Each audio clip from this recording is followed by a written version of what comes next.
So today we're going to do Constitution 101, and Jeff Rosen is here from the National Constitution Center. I'm Curry Sautner. I'll be moderating the chat box. I'm also at the Constitution Center, and we're really excited to welcome Peter Sagal. So without further ado, let's go on to the most entertaining and informative and helpful document that we have, the United States Constitution. Jeff? Thank you so much, Curry, and welcome, Peter. We are so excited to have you here for the final day of our blockbuster series of constitutional classes. We've been meeting with our friends ever since March, going through all of the main constitutional amendments and learning what the Supreme Court has said and reading the text. And you, through your great work on Constitution 101, on Wait, Wait, Don't Tell Me, have done more to bring the Constitution to life for Americans than anyone else. It is true. It is true that on Wait, Wait, we really have done, I think, the definitive treatment of the Constitution's view of poop humor. Well, that's very important. No, I did do, I love the Constitution Center. We visited it many times when we were making this documentary back in 2013 called Constitution USA, that was on PBS, and is now, I'm so happy to say, PBS just made it available for free streaming again. I guess they figure people need to know about the Constitution. So since then, after I've become sort of an amateur enthusiast of the Constitution. I don't actually know anything, but I have lots of opinions. Well, I would love to hear all of your opinions, and I know our friends would too. And I think we're going to spend a lot of our time taking their questions, but I thought I'd begin. Each week we pick a different amendment and start with a constitutional question in the news. And I ask our friends who are watching to vote about what they think the Constitution says, not what they think the right policy is, but what the Constitution says. So I'm going to start with the question we began with our first week, having to do with the Fourth Amendment. And that is this: does the Fourth Amendment allow the government to track your movements in public 24/7 using your cell phone data? And that's a question the Supreme Court decided recently, but it's still a kind of open question. So friends, just to review, I want you all to vote, and then I'm going to ask Peter what he thinks, and whatever he has to say is going to be interesting from a constitutional perspective, or what his experience is that Americans think about this question. But let's give him a second to think about that question, and then why don't you guys vote? And I hear Raymond saying, no, the Constitution does not permit it. And Bonnie says, yes, we're getting a lot of no's without a warrant. I don't think so. No, the majority of our chats are no, although we get almost unanimously no's. Patriot Act would, but not the Fourth, need a warrant. Okay, great. Nancy says yes. State issue consent is needed. Okay, so most of our friends are saying no. And the Supreme Court did say no, but it was a split opinion, and the justices divided about the reasoning, and because of a technicality about whether or not there was a property violation in that case, that was a 5-4 decision. How would you approach a question like that, Peter? The short answer, remember when I said I don't know much, but I have a lot of opinions? This is sort of what I mean. You have a straightforward question. Can the government do this? Is this constitutionally allowed? And as you know, because you're an actual scholar, the answer is really complicated. It has to do with precedent. It has to do with prevailing law. It has to do with the opinions and the philosophies of the judges who decide. And the reason questions like this are interesting, more than whether or not the government can track you, is because this is an example of how the Constitution actually works, which is what I've tried to explain to people in the documentary and ever since, which is that people think the Constitution is very simple and it guarantees you certain rights, and there they are. And the fact of the matter is that it isn't simple and it isn't clear. And we've had 200 years now of very carefully deciding what it means in any given case. Let me put it this way. A lot of people say, well, we just need to look back on what the founders thought, what they were thinking when they read. Well, I think if you went up to the wonderful room in the Constitution Center, where you have all the founders, the framers, all the full life-size statues, and they came to life, and you said, Mr. Madison, Mr. Hamilton, Mr. Washington, General Washington, do you think the government should be able to track people's geolocation data in smartphones? They'd look at you as if you were insane, because they'd have no idea what you were talking about. And so the whole idea of like originalism, in my view, is kind of crazy because it's impossible to apply. And the more people understand the process by which we come to these complicated decisions, I think the better an understanding they have of how the Constitution actually works.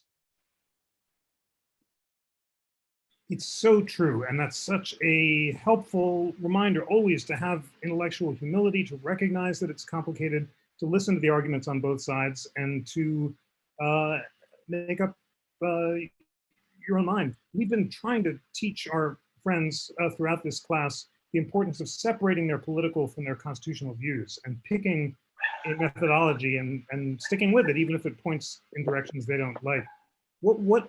Peter, in the Carpenter case, 5 justices led by Chief Justice Roberts said, you can't do the tracking because tracking can reveal so much about your personal life, your diaries, the political rallies you attend, the intimate associations you have, that we do have an expectation of privacy in the whole of our movements for a month. And 4 justices basically said there's no problem with the cell phone data unless there's a violation of property rights. And Justice Gorsuch thought maybe if the cell phone company promised not to turn over the data, they might be violating your property or contract rights in your data, but he kind of reserved judgment on that. What do you make of those 2 arguments? To me, I mean, again, I kind of warned everybody, I'm not up on case law, but in my view, we need to I'm just sort of making stuff up as I go. Let me ask you this question. What in the presiding case law right now, what does the role of police warrants have? I'm assuming, because I've seen it happen, that the police can demand via a warrant for documentation of a person's whereabouts, right? Exactly. If there were a warrant, the whole question would go away. The only question is whether or not you need a warrant in advance. Right. And that's a complicated question. And again, I'm going to dodge the issue because I don't pretend to be able to understand it, because among other things, the information that we're creating is through a voluntary act that we have taken. If you have Google, if you get a cell phone and sign up for service, you're volunteering to send a signal from your pocket to not only your cell phone carrier, but to Google or whoever is tracking your GPS. So if I'm voluntarily offering that information to a private company, do I still own it? I don't know. I think that's an important thing to figure out. And it may well be that we need to come up, because, let me back up a little bit and say this. One of the great things about the US Constitution is how incredibly brief it is and how unspecific it is about laws and rights, about how intentionally vague the language is. And that's why I like to say when I talk about the Constitution, it's lasted this long, because we have the freedom to figure out what it is we need it to mean right now. It could well be that that decision works now, but maybe we need a firmer protection because it's become the fact that nobody can exist in the modern world without a smartphone.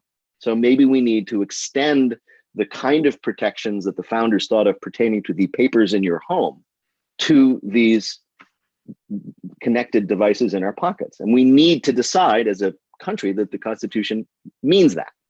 And that's something we can only do through, I don't know, civic engagement. Such a powerful reminder. And that's exactly what we concluded at the end of our discussion, that perhaps a constitutional amendment might be necessary. And some of our friends proposed amendments to the text of the Fourth Amendment that might make it clear that you have a protection in your data even when there's no property violation. Let me ask you this final question. We have Suzanne saying, is the cell phone an extension of our papers and effects?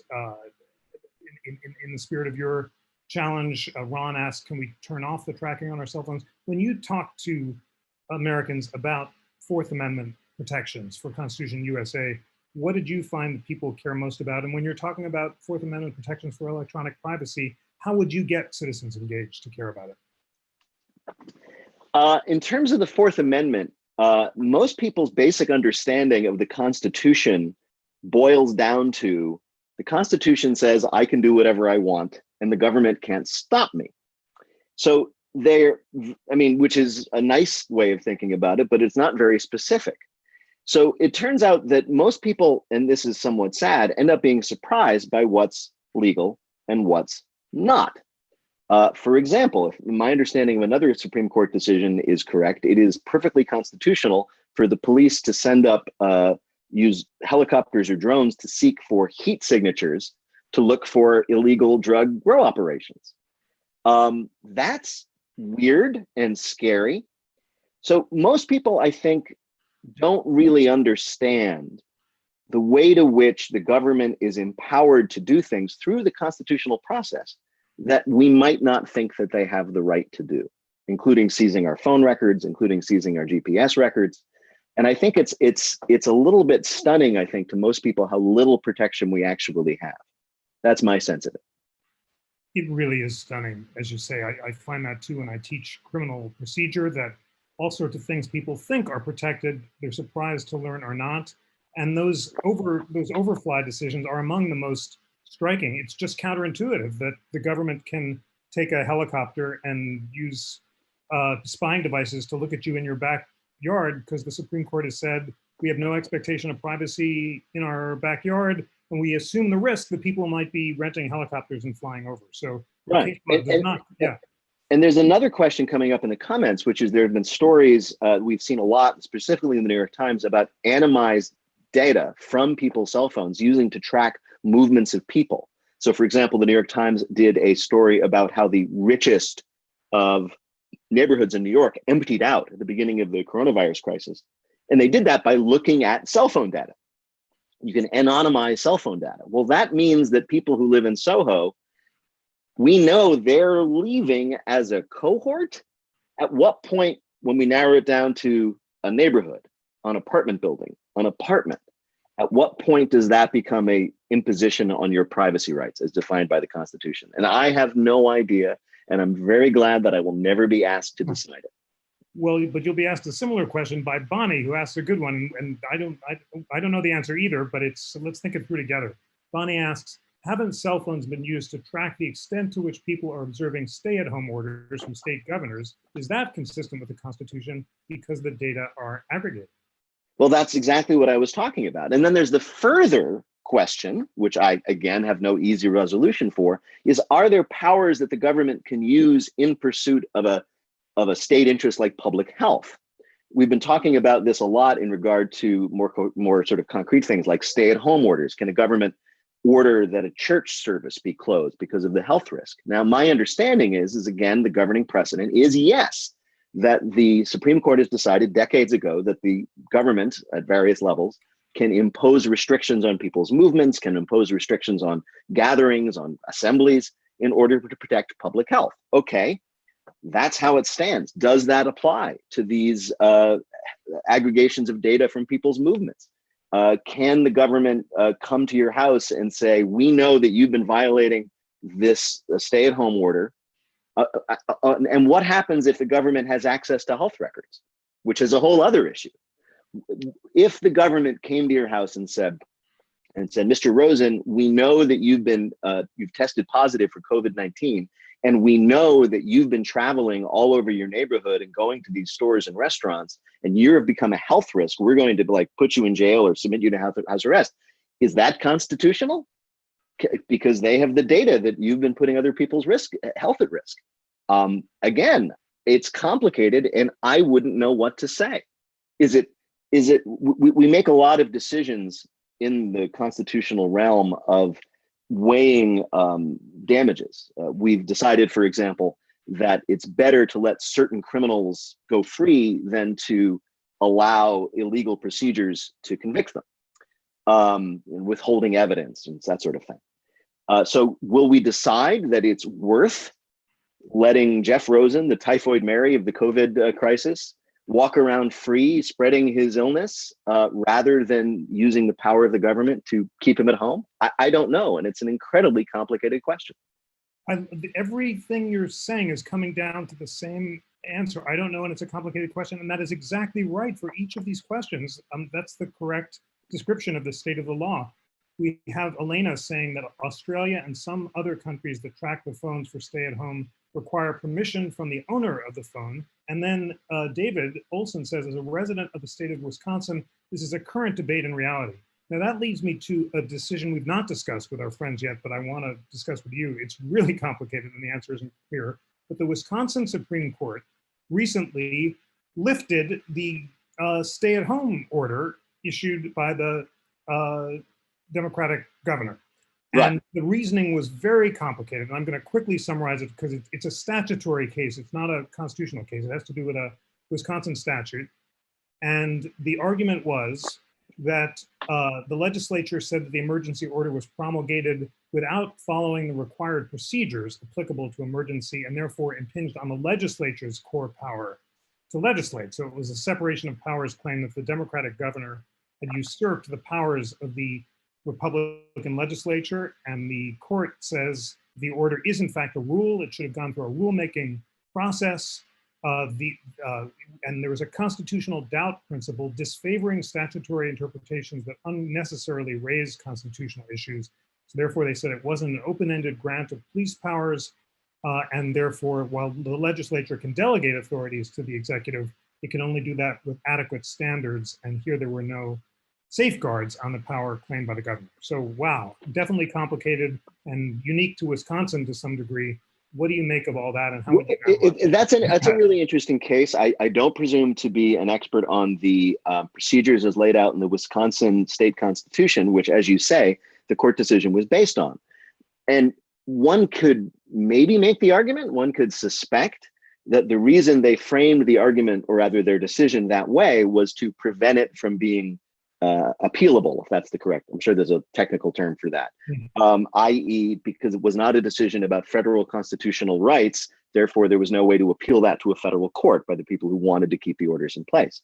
However, it's also interesting to look at the arguments and the rhetoric around the case, where it's clear that the conservative majority in the Wisconsin Supreme Court did feel that these stay-at-home orders were a gross imposition of basic American constitutional rights. There were these hyperbolic comparisons to fascism in the Korematsu decision, the internment of the Japanese Americans.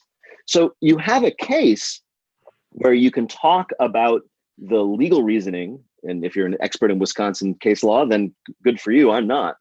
But it's impossible to get away from the fact that the conservative majority on the Wisconsin Supreme Court found that reasoning to justify something that was as much an emotional sense of freedom as it was a reasoned expectation of what the law says. Somebody has said in the chat that this brings back John Roberts, "I'm just here to call balls and strikes," and how ridiculous that was. And I have to agree, but I don't think that Roberts was being particularly disingenuous, as if he was going to go in there and impose his views on the country in a really unique way. I think every judge who has ever grappled with these issues has brought his or her views to it, whatever the legal reasoning may be. And that's how we get sometimes terrible decisions, racist decisions like Korematsu, but it's also how we've gotten extraordinarily, in my view, positive decisions like Brown v. Board or Obergefell, because the justices brought to the table their own sense of what is just and what is right, and often found the legal justifications for it. And I think the more we understand that aspect of constitutional law, the more realistic we are about both the flaws and the benefits of our system. That is a very powerful statement to our friends. And it's quite true that judges are indeed influenced by their background. Still, at the Constitution Center, we try in a very earnest way to insist that law is more than just politics, and our students and friends shouldn't assume that judges are just voting their political views, but are trying in good faith to separate their political from their constitutional views. Do you think that's too idealistic? I don't think it's too idealistic, because literally that's the ideal. In the sense that the rule of law means that the law says what it says and applies to everyone. And if you don't like the law, you don't ignore it, you get it changed through democratic means. That's extraordinarily important. But at least in my understanding of constitutional law and its development over the years, what we see eventually on the major cases is we see the Supreme Court deciding, as the need arises, that the constitutional interpretation of a major issue has to change because the country has changed. I don't think, the example I like to give is Brown v. Board, which overturned a prior case that most people know about called Plessy v. Ferguson. And when Brown v. Board was decided, most people said then, and they continue to say now, that what the court decided was that Plessy v. Ferguson was wrongly decided, and they made that correction in Brown v. Board. That's, to my mind, a little simplistic, because the Constitution doesn't say anything about segregation, that the word does not arise. The way I look at it is Plessy v. Ferguson, as awful as it was the decision that the nation wanted at that time. If you think about it, if in, I think it was 1898, I can never remember, it was 1898, 1903, somewhere around there. If the Supreme Court at that time had decided that segregation was unconstitutional and African Americans and whites could mix freely or had to, the nation would have erupted. This was an apartheid state at that time. We, for good or for ill, and it is for ill, we couldn't have tolerated that kind of equality at that time in the society that we were. By the time 1956, 54, mid-50s rolled around, their nation had changed. We'd been through a lot. The armed forces had been segregated. African-American people had risen up in many important ways and seized control of their rights and demanded dignity. And so I think that it wasn't that the Constitution interpretation had changed, although obviously it did on paper. It's that the nation had changed, and the Supreme Court reflected that.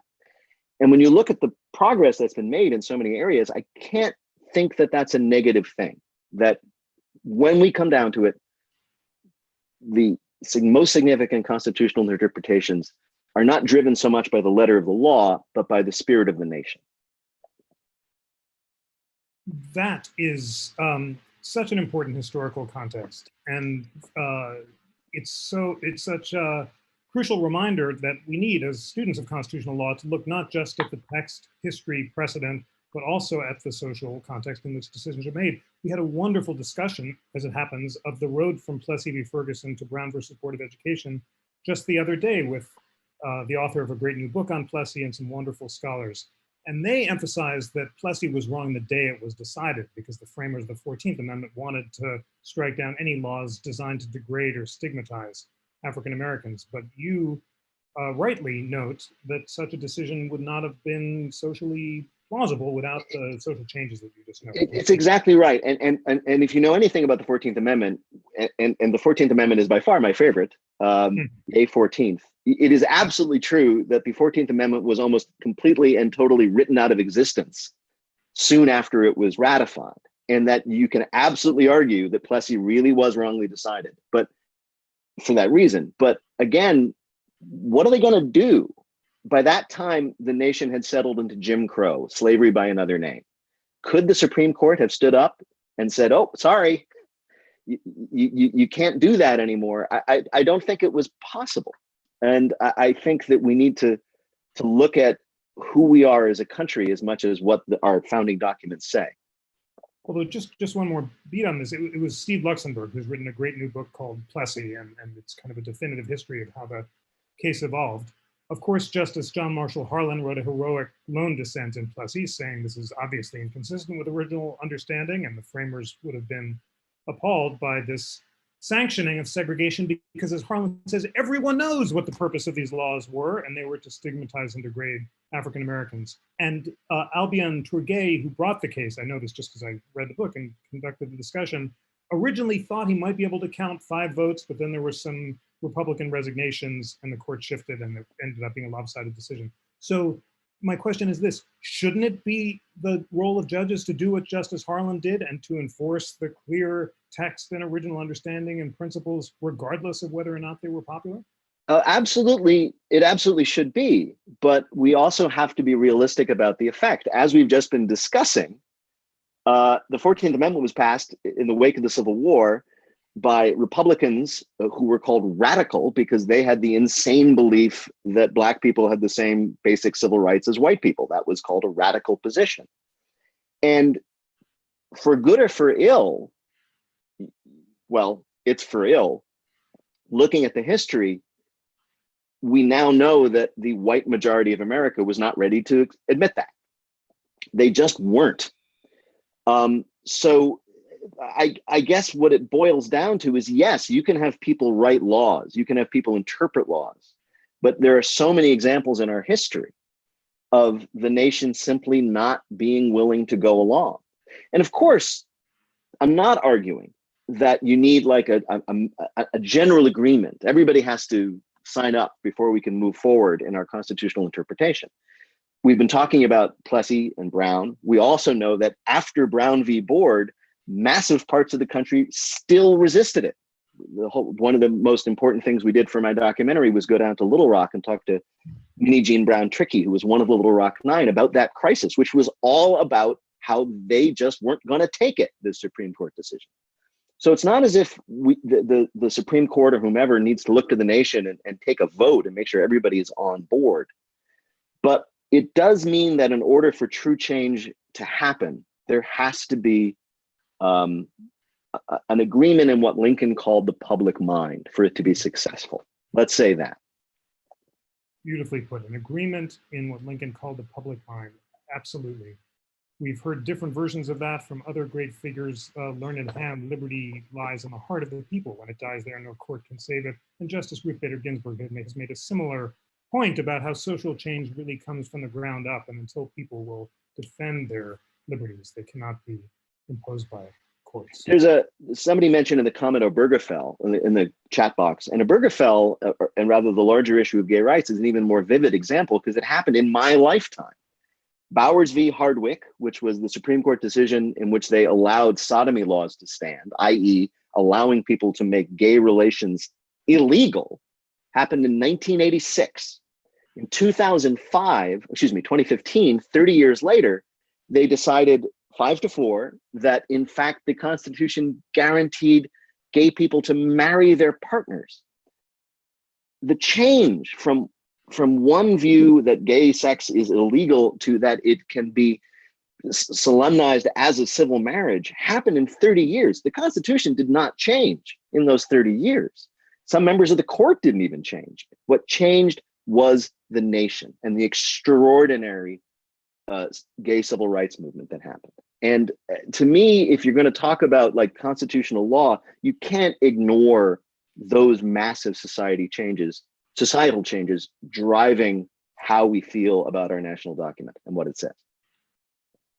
And yet courts are not supposed to follow the election returns like politicians. There's a subtle relation between judges and public opinion, and Justice Ginsburg, again, has put it very powerfully, quoting one of her great constitutional law professors, Paul Freund. She says that the court is not supposed to respond to the passions of the moment, but the deeply felt sentiments of the era, or something along those lines. Which is a wonderfully ornate way of saying that they shouldn't do what people demand, but what people need. They shouldn't put it up to a democratic vote, because as we all know, it's quite possible for majorities to take away the rights of minorities if you let them. But at the same time, they should reflect the public sentiment. And it's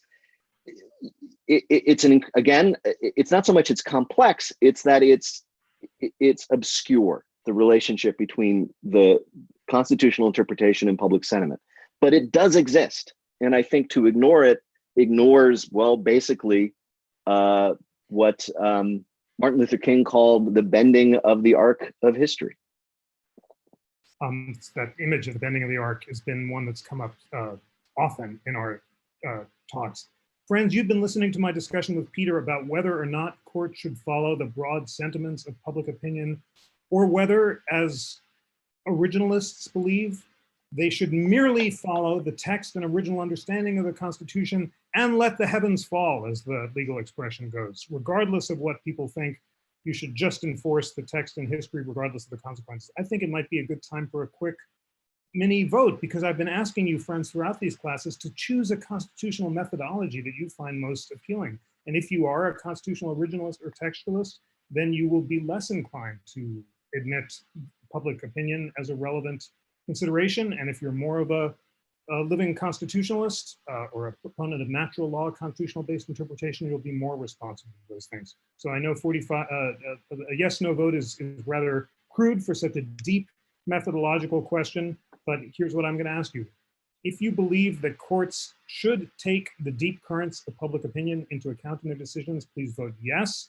And if you are more of an originalist and a textualist and believe they should not take public opinion into account in their decisions, please vote no.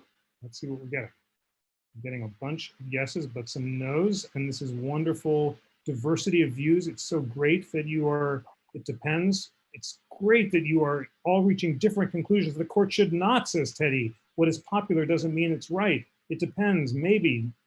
It's neither either or. It absolutely isn't, Sarah. Of course, a vote is a crude way of doing this. Switzerland, says Amanda, she wants to be neutral here. That's just fine too. Good. So friends, you're doing exactly what I hoped you'd do. And as Peter began by saying, these constitutional questions are so hard, but we do want to approach them from the point of view of a methodology rather than our political views. So study the methodologies, pick one or mix and match them, but be consistent and be willing to follow your methodology, even if it leads to results that you, as a personal matter, disagree with. That's what it means to be principled. Wonderful. Okay. We had a question a way back. We were talking about the 14th Amendment, your favorite, which you gave a great plug for. Why do so many questions arise in the 14th Amendment? Couldn't the framers have divided it up so that so much wasn't crammed into it?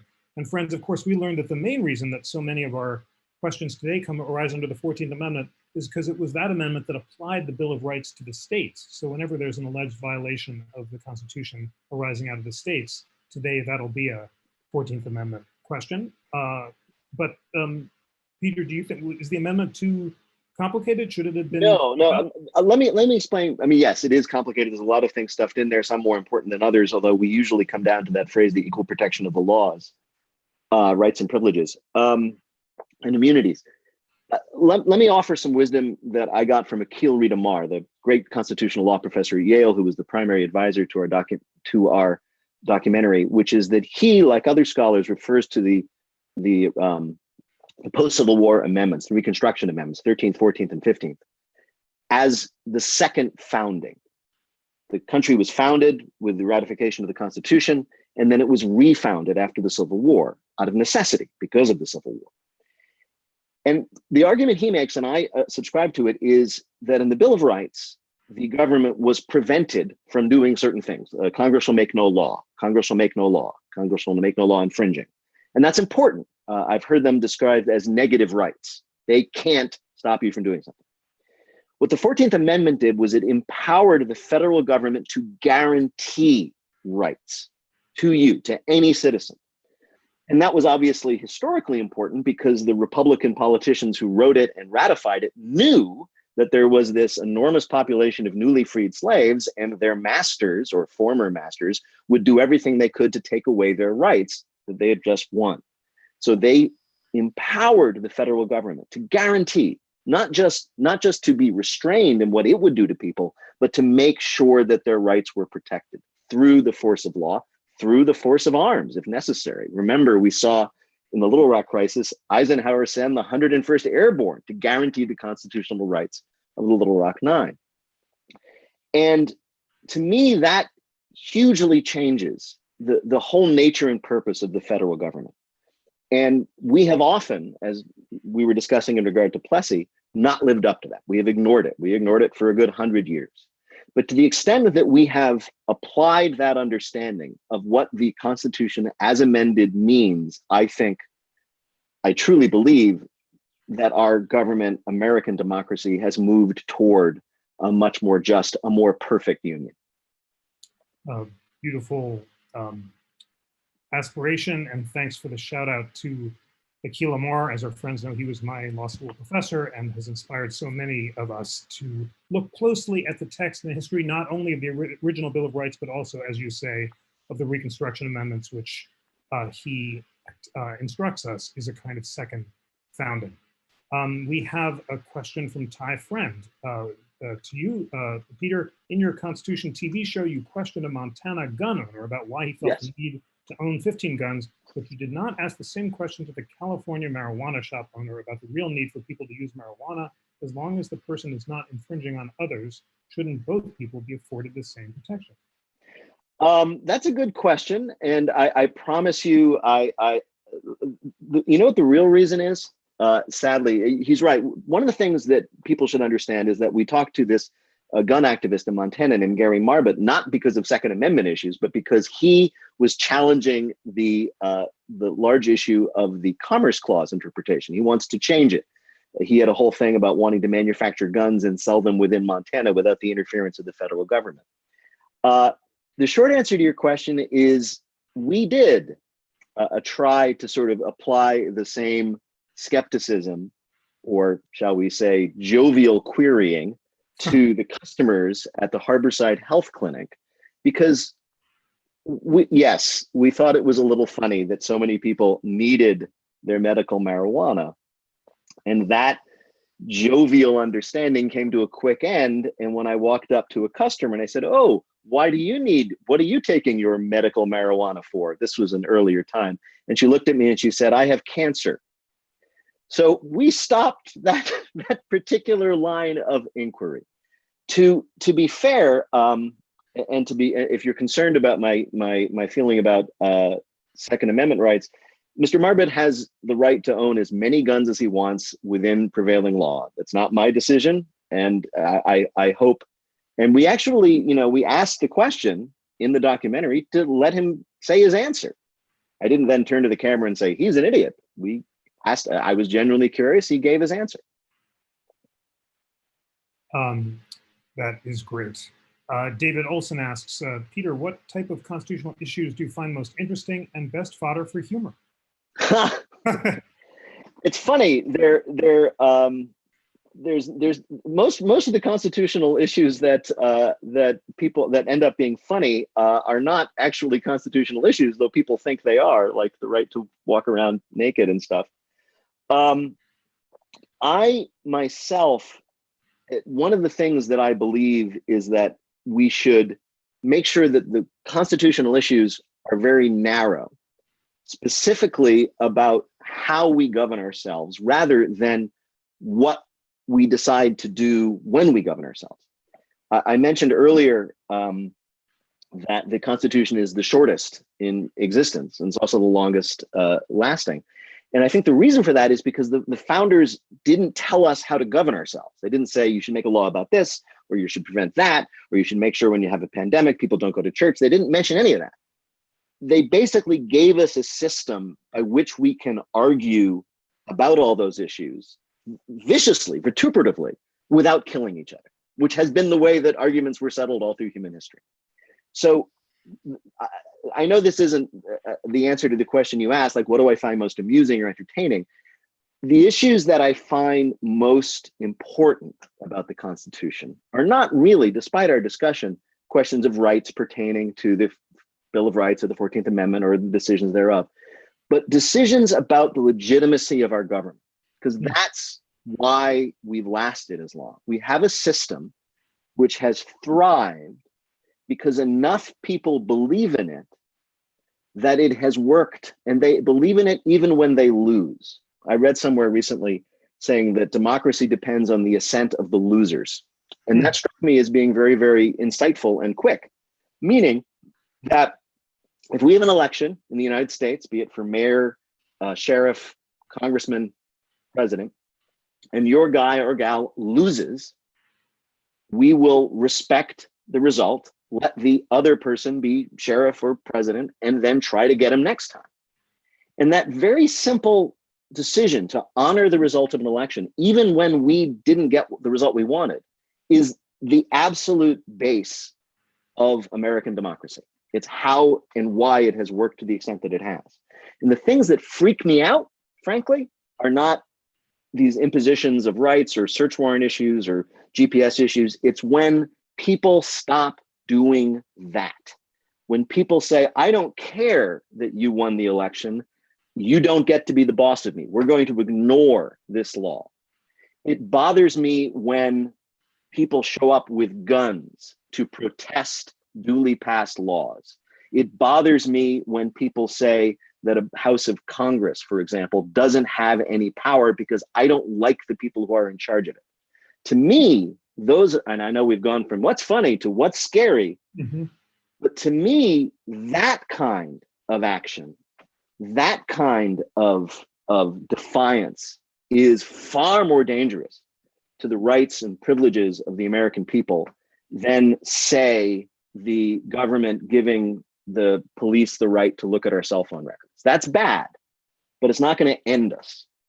enough people refusing to honor the results of elections, refusing to grant to duly elected bodies the powers that they have under the Constitution, that could end us.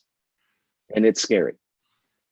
Powerful statements, and a very important reminder, friends, of the crucial role of structural rules of the road in the Constitution, almost more important, Peter said, than the Bill of Rights. And the framers believed the same thing, that they were setting up a structure of government that would help us adjudicate our disagreements, and that was the most profound necessity for a legitimate democratic republic.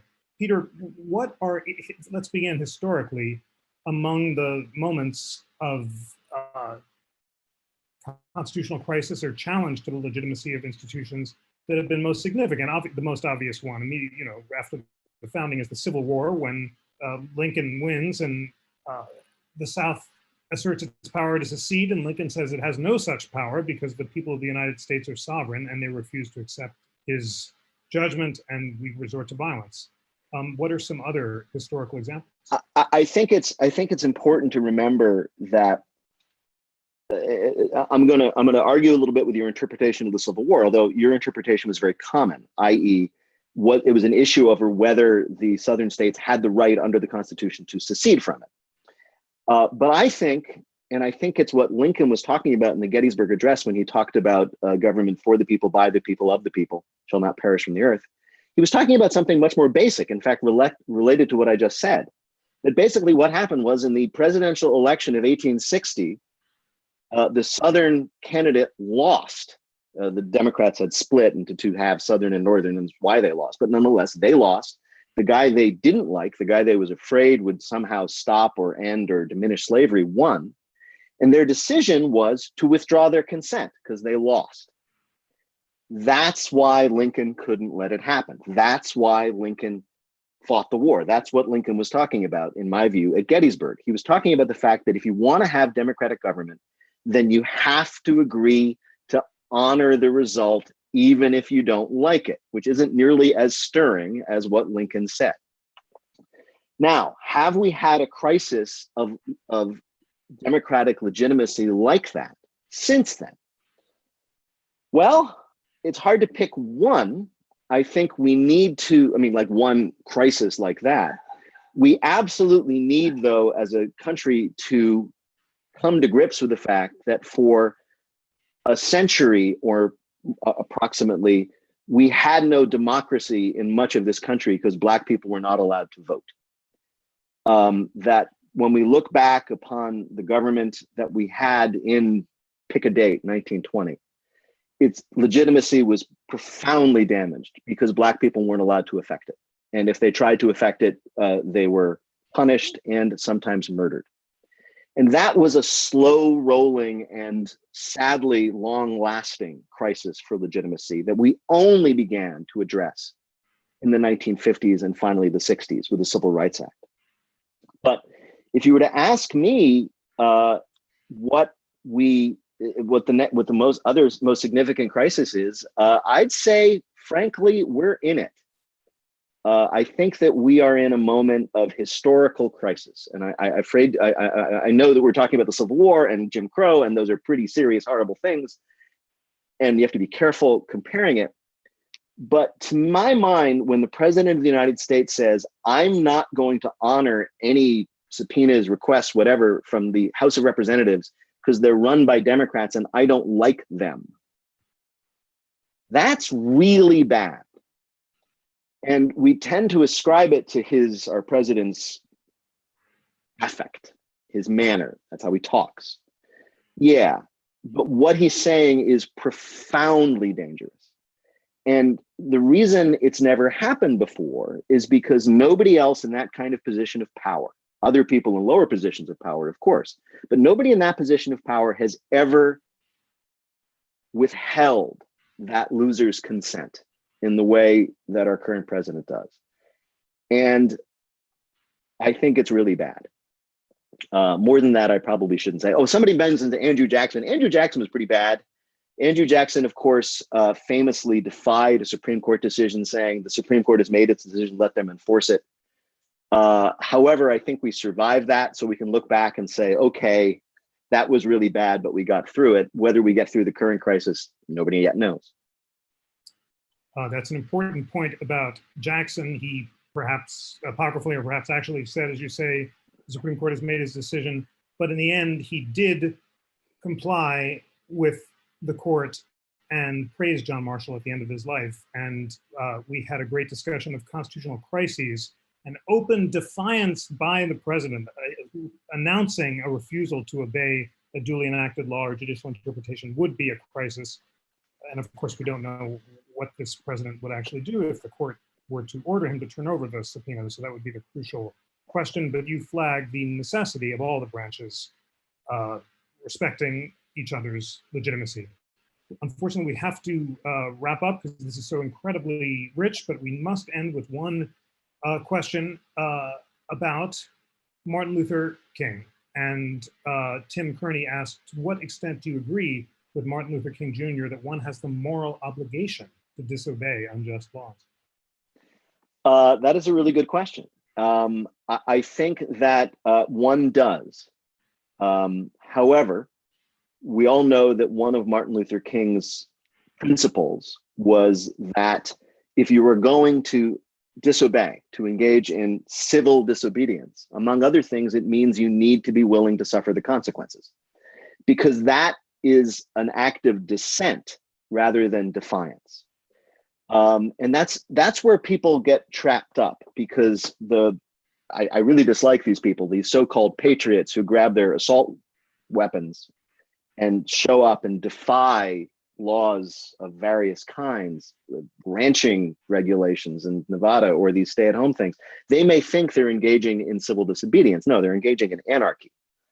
If they were engaging in the kind of moral action that Dr. King called us to, they would defy the law and then accept the punishment. That's important. That's what Gandhi taught. That's what Martin Luther King taught. The idea that you have the right to oppose with force of arms a legitimately elected government, whether you like it or not, is not only not expressing your constitutional rights, it is defiance and destructive of what the Constitution really is.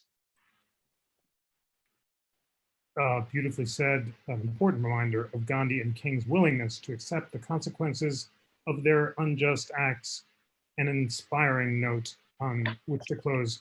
Peter, I'm going to thank you properly in a moment, but I need first to thank you, dear friends, for having joined Curry and me and the National Constitution Center on this great experiment in constitutional education. When we launched at the beginning of March, we didn't know who would want to join us in trying to gather to grow in wisdom. And I'm so grateful to you and so proud of you for having dug into the details of these cases, just like constitutional law students and judges at the highest levels. You've really stretched yourself, and you've stretched Curry and me to try to listen to the best arguments on all sides of these cases, to realize that they're complicated, as Peter said, and to make up your own minds. You've inspired us, and we're so galvanized that we're going to do this next year. We'll be back in the fall, and we'd love your feedback and those of your teachers on what's worked, what hasn't, and how you think we can better help inspire you to learn together next year. So Curry, why don't you say a few final thoughts, and then we'll thank Peter properly and say goodbye to our friends. Yes, everybody, I will be sending out a survey to all of you so you can tell me all of your hopes and dreams of what you want out of the sessions next year. You can even put in there, hey, Peter, we want you to come back next year too. And then he has to. So I do, really, I have no choice. He has no choice. So I just want to thank you so much, because Jeff is so right. It's not just a conversation between our guest and Jeff and myself, but you guys are in this conversation too, and using that chat box like masters today to engage in every level. And I love Cassidy and Mark's discussion in there. It's been really fun. So thank you so much. Over the summer, we'll be doing programs, but classes will begin in early September. So tune in. We will see you all summer long, and we really just appreciate you so much. So I'm going to thank Peter Sagal for just being a model of thoughtfulness and engagement, and really inspiring all of us to look behind the text and the precedents, to understand the historical context, to realize what people were, their hopes and their fears, and what was driving them behind these cases, and for just inspiring so many Americans to learn about the Constitution. So thank you so much, Peter. It's been an Thank you. honor. I really appreciate it. I love the Constitution Center. I'm reminded just talking to you how little I actually know, but maybe I can improve on that. And I would like to remind people that if you're interested in the documentary I made that I remain very proud of, it's now streaming for free at pbs.org. Just search Constitution USA with Peter Sagal. That's wonderful. Thank you, Peter. Thank you, friends. And we'll look forward. I know, sorry. The last thank you has to be to my amazing colleague, Curry Sautner. This dynamic educator came up with the idea of, with a dime and a dream, just launching these free classes because she has such faith in you, America students, and her positivity and dynamism and love of teaching have inspired me and all of you. So a big virtual hand clap to Curry. Thank you so much. And we appreciate the students, we appreciate the teachers. And I just wanted to one nod. I know as we go into this weekend and everybody's excited to have a 3-day break from Zoom, just a nod to all of the military people who have fought and died for us on this Memorial Day weekend. I know it's always a one to go into that's very sad and moving, but as we think about the Constitution, the document that they died upholding and defending, all these things are possible because of them. You're here. Beautifully said, Curry. I'll make you cry or anything. Happy Memorial Day weekend, everyone. And thank you for educating yourself about the US Constitution. Can't wait to see you next year and to keep in touch over the summer. Thank you. Stay safe, everybody. Bye-bye. Bye. Thank you, Peter. Bye. Thank you. Adios.